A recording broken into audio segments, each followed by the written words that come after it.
नमस्कार दोस्तों, मैं आज आप सबके लिए लेके आई हूँ एक प्यारी सी लव स्टोरी।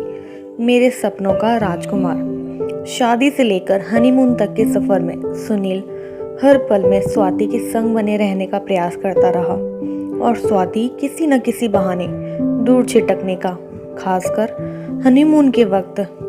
तो स्वाति इस बात को लेकर काफी कॉन्शियस हो गई थी कि लोग उन्हें साथ में देखकर उल्टे सीधे ताने न कसने लगे। कहते हैं शादी और हनीमून एक लड़की की जिंदगी के सबसे हसीन पल होते हैं जिनका वह बेसब्री से इंतजार करती है। स्वाति की जिंदगी में भी ये पल आए, लेकिन अफसोस मन में इन्हें लेकर स्वाति को कोई खुशी या उत्साह नहीं था। दरअसल परिस्थितियां कुछ ऐसी बन पड़ी थी कि जिस लड़के से स्वाति की शादी तय हुई थी वह किसी मायने में स्वाति के सपनों के राजकुमार से मेल नहीं खाता था। छोटा कद, सांवला रंग, दुबली काया, चेहरे पर दाग।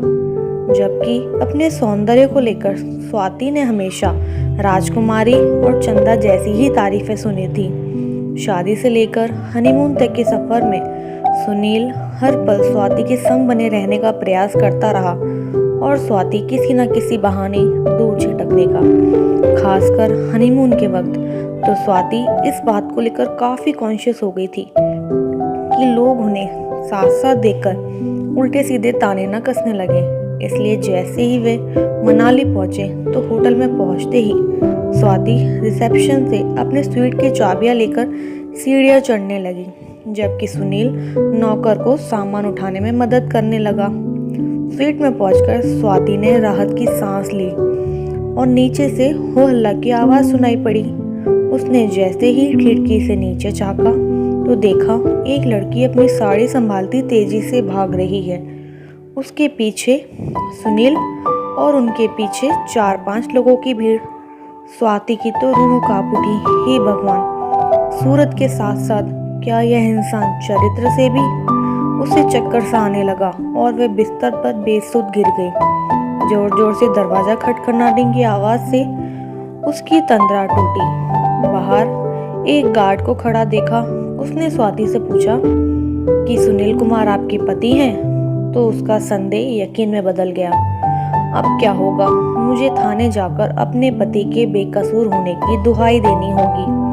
कांपते कदमों से वह उसके संग नीचे आए तो वह लड़की लपककर भीड़ चीरती स्वाति के एकदम पास आ गई। आपके पति ने मेरा सब कुछ लूटने से बचा लिया। वह भाव विवल हो रही थी। उसके पति ने उसे संभाला। पता चला वह भी हनीमून कपल था। विदा होते वक्त रिवाज के अनुसार लड़की ने भारी साड़ी और सारे गहने पहन रखे थे जो उसके पति ने उतरवाकर उसके पर्स में रखवा दिए थे। जब वह रिसेप्शन पर चाबी ले रहा था तभी एक बदमाश जो जाने कब से उन पर नजर रखे हुआ था लड़की का पर्स झपट्टा मारकर ले उड़ा।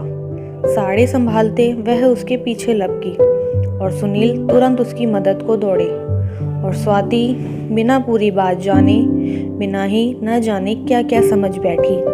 अपनी सोच पर वह बेहद लज्जित हो उठी। तभी सामने से लोग हटे तो एक बेंच पर उसने अपने पति को बैठे देखा। उनके पैर में चोट आई थी और एक आदमी मरहम पट्टी कर रहा था। स्वाति दौड़कर उनसे लिपट गई और फूट फूट कर रोने लगी और सुनील उसे प्यार से सहलाने लगा।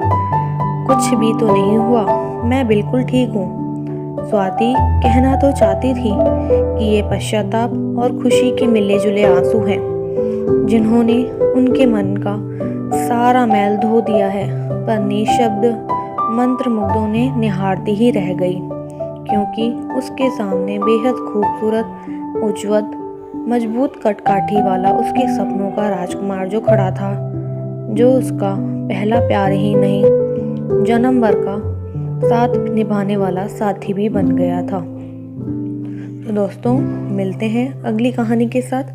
तब तक के लिए धन्यवाद। और अगर आपने मेरे चैनल को सब्सक्राइब नहीं किया है तो प्लीज़ कर लीजिएगा और बेल आइकन को प्रेस करना ना भूलें। और अगर कहानी पसंद आई हो तो इसे शेयर भी ज़रूर करें। थैंक यू दोस्तों।